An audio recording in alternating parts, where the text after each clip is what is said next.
Hai sahabat Kupas, selamat datang di Kupas SMK Negeri 10 Samarinda, kumpulan podcast anak sekolah.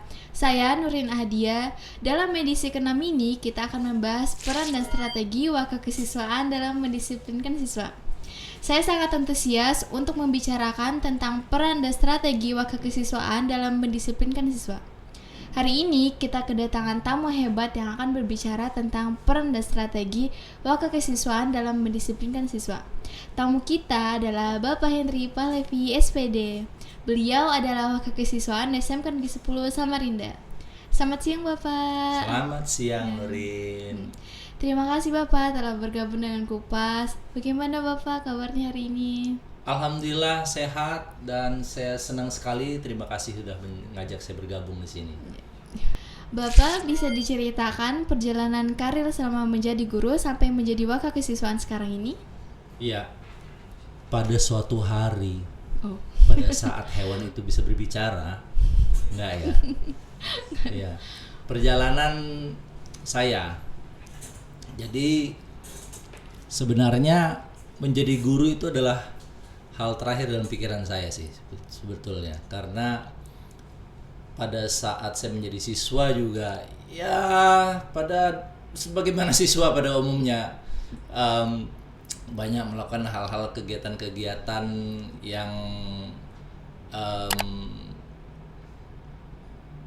juga menjadi perhatian khusus saya pada saya menjadi wakil kesiswaan sekarang seperti itu. Jadi makanya untuk menjadi guru itu menjadi pilihan terakhir. Jadi mencoba untuk kerja di perusahaan swasta, pernah di leasing, saya pernah jadi marketing, pernah jadi kasir, kemudian pernah kerja di elektronik, LG Elektronik, admin kasir, admin marketing maksudnya. Pernah juga kemudian di lembaga pendidikan, kursus, admin marketing, selain mengajar juga sudah juga dari awal-awal semester kuliah seperti itu gitu kan. Jadi sampai pernah ngomong sama senior kalau menjadi guru itu adalah salah satu pilihan kepepet pada saat tidak menemukan jalan di perusahaan. Tapi ya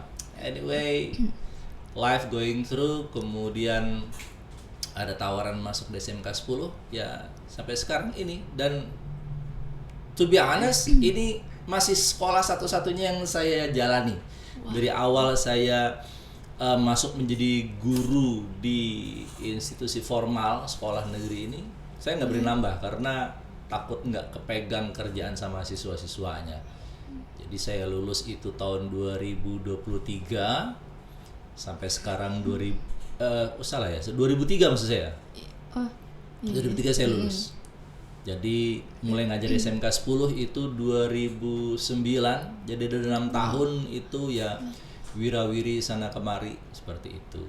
Ya untuk singkatnya seperti itulah. Selanjutnya, bagaimana peran Bapak dalam membantu kepala sekolah dan mengelola kegiatan siswa? Nah, itu dia. Jadi saya tuh masuk sebagai guru bahasa Inggris memang kan ya.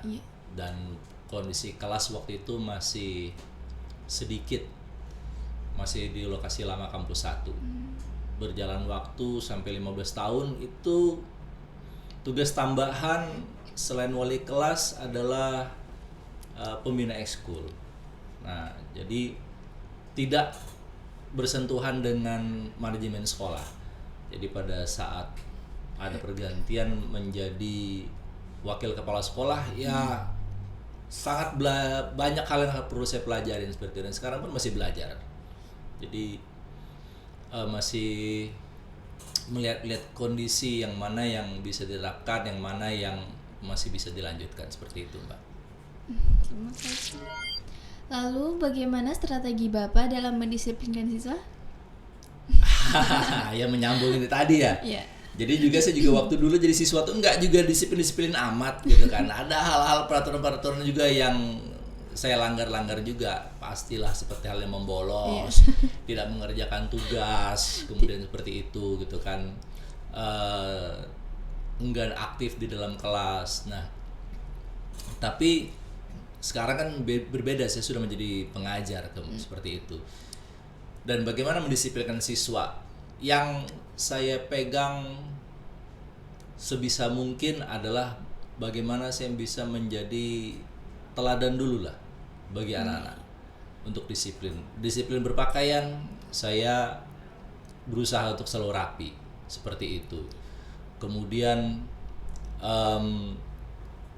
bagaimana untuk bisa hadir di sekolah sesuai dengan kapasitas.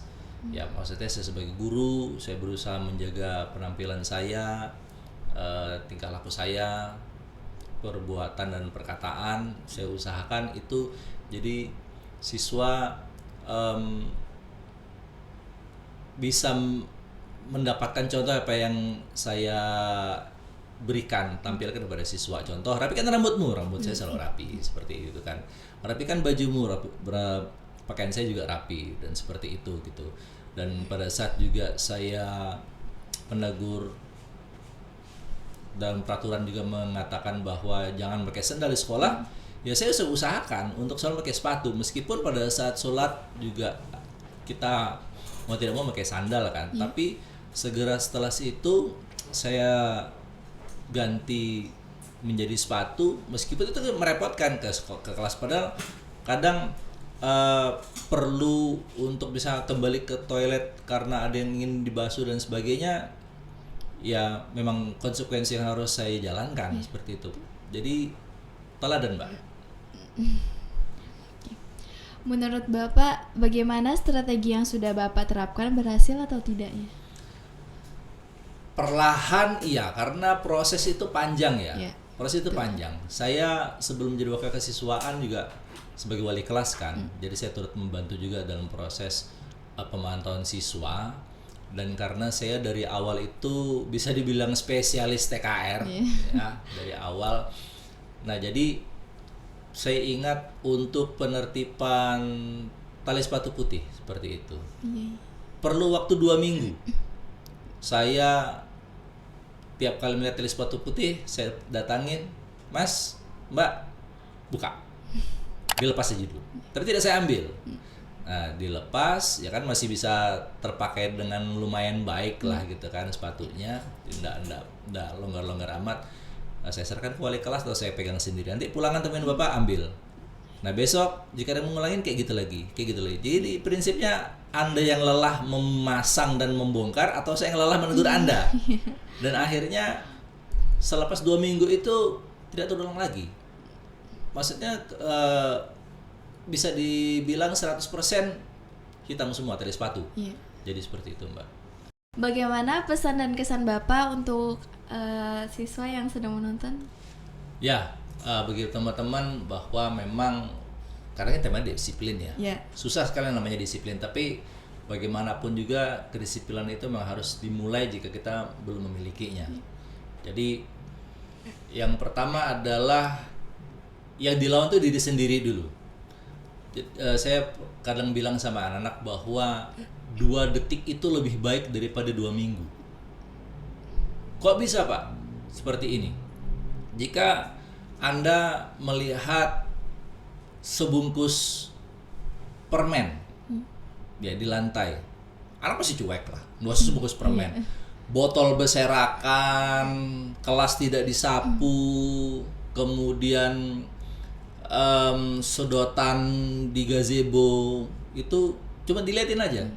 Dan jika tidak ada yang membersihkan, itu 2 minggu ke depan tetap akan ada di situ. Tapi kalau kita melawan hati kita, mengikuti pikiran enggak enak dilihat nih, cuma perlu 2 detik untuk membungkuk sebentar, mengambil dan membuang ke tempat sampah, dan itu hilang permasalahannya, selesai. Dan juga jika teman-teman yang menonton nih, pernah nggak, atau jika ada alumni yang menonton, pernah nggak kalian selama di SMK 10 itu sekolah, pelaksanaan apel pagi sebelum 7:30 sudah dimulai? Silakan dijawab bagi para alumni. Percaya atau tidak, believe it or not, in 2024 SMK 10 berhasil melaksanakan apel Senin dan senam pagi untuk Jumat paling lambat 7:30. Nah, hari ini kita apel untuk Hari Pahlawan. Ya, karena kemarin 10 November, jadi hari Senin ini 11 November 2024 kita laksanakan. Saya lihat di jam itu pada beberapa saat setelah dimulai, saya cek jam saya. Jam 07.30 itu sudah dimulai. Nah, apakah sulit untuk mendisiplinkan? Ternyata tidak, jika memang dilaksanakan dan ditungguin. Nah, itu intinya. Jadi kalau saya berusaha untuk, jika saya menghukum siswa, saya di lapangan gitu. Kemudian jika saya memberikan teguran kepada siswa, misalnya itu sekarang saya perhalus, saya bukan squat jam tapi berdiri jongkok itu saya tungguin. Kemudian juga kalau saya melatih yang anak-anak untuk latihan upacara itu saya tungguin juga. Dan saya tidak pakai topi juga. Jadi kalau mereka bilang, "Pak, panas Pak, capek?" Ayolah, sama-sama. Bapak juga kepanasan, Bapak juga capek, seperti itu. Dan jika di lapangan, dia juga turun di lapangan juga. Nah, jadi jika kita ingin merubah sesuatu atau sekelompok orang, kita pastikan diri kita tuh bisa menjadikan role model dulu, toladan dulu. Dan kita juga ikut berproses untuk di dalamnya. Jadi enggaknya yang cuma kasih perintah kemudian ditinggal, kemudian hanya memberikan sanksi tapi tidak memiliki dampak atau ada pesan di baliknya seperti itu gitu kan. Nah, jadi sebenarnya kalau di saya memberikan sanksi itu lebih ke pengingat bahwa every action has its own consequences. Ada dampak sebab akibat lah kayak gitu kan, ada dampaknya. Nah, jadi karena Anda terlambat, bagaimana untuk mengingat momen terlambat ini? Salah satunya adalah mencabutin rumput. Sebenarnya bagus juga sih, gitu kan. Sekolah kita jadi terbantu gitu kebersihannya. Kedua, saya suruh berdiri jongkok. Kenapa saya minta berdiri jongkok? Karena dalam tubuh kita tuh paha itu adalah bagian otot yang komposisi otot itu terbesar di tubuh kita. Betul. Nah, gitu. Kemudian itu perlu digerakkan. Jadi sebenarnya bukan mau hukum sih, itu momen juga mengajak anak untuk berolahraga. Karena we have our smart system di dalam tubuh kita. Jadi semakin kita gerakkan, tubuh ini mengenali komposisi tubuh kita. Jika rangkanya itu rapuh, maka dia akan memerintahkan internal organnya untuk memadatkan tulang ini. Nah, jadi paling tidak pada saat anak-anak ini saya berikan kegiatan berdiri jongkok itu, mereka memiliki pengalaman, waktu di Pak Hendri waktu itu suruh berdiri jongkok 20 menit memang sudah ada agak ngos-ngosan. Tapi apakah itu ada menyiksa? Tidak. Sebagaimana Anda itu main futsal, ini cowok-cowok nih main futsal nih. 90 menit ceder. Ya kan, larinya tuh luar biasa, kejar bola. Apa yang didapatkan? Fun seperti itu. Kemudian kesehatan untuk kardiovaskular juga didapat karena untuk jantung itu memompa dengan ekstra seperti itu. Nah, jadi dengan yang saya berikan teguran-teguran itu ada dampak kesehatannya, ada dampak memorinya karena bagi yang nggak biasa gerak, bagi yang mager, sedentary lifestyle yang sedang coba nongkrong doang, bebaring, rebahan, main game, itu kan. Nah, kemudian yang lagi patah hati mungkin sedang rapuh gitu kan Mbak ya, nggak tahu mau harus gimana, ya kamu berdiri jongkok aja. Itu meskipun hati terasa sakit, tapi kamu sehatkan tubuhmu, maka kamu akan mendapatkan mensana in corpore sano. Di dalam tubuh yang sehat terdapat jiwa yang kuat. Nah, jadi itu pesan dan kesan saya untuk disiplin itu memang harus dimulai. Tetapi jika Anda dalam sistem untuk memulai kedisiplinan itu, Anda mau harus menjadi bagian dari itu, dan Anda harus menjadi toladan itu sendiri bagi kelompok yang Anda terlibat di dalamnya. Seperti itu. Maka ya siapa sangka, saya juga nggak nyangka juga.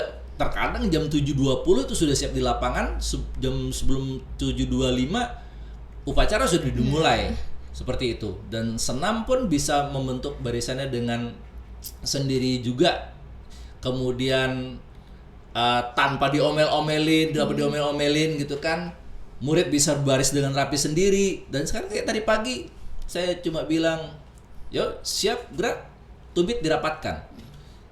Nah, supaya tahu bahwa siap gerak itu bagaimana gerakan minimal simulasi dengan tumit dirapatkan. Kemudian mulut juga rapat.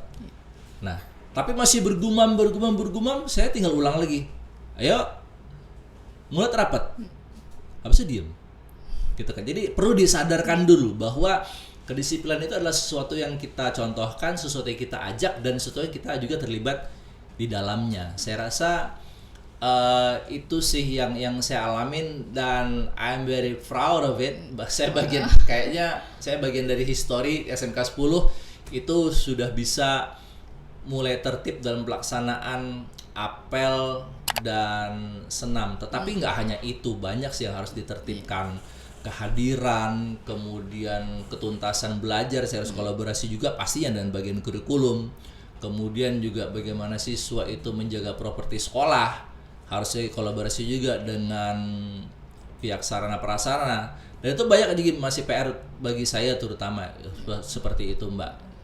Jadi kesimpulan hari ini, disiplin itu dimulai dari diri kita sendiri dulu, baru diterapkan ke orang lain ya Pak?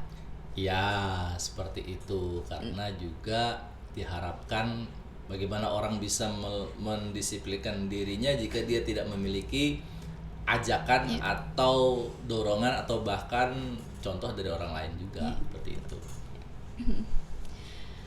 Baik Bapak, kita sudah sampai di penghujung acara. Terima kasih sudah memberikan pemaparan yang sangat jelas mengenai peran dan strategi wakil kesiswaan dalam mendisiplinkan siswa. Apa yang Bapak sampaikan pada kesempatan kali ini sangat bermanfaat bagi kita semua, khususnya dalam dunia pendidikan. Saya sebagai host undur diri dan sampai jumpa di episode selanjutnya. Jangan lupa komen and like, subscribe channel YouTube SMK Negeri 10 Samarinda, dan follow akun Instagram, Facebook, dan TikTok. Terima kasih. Dadah.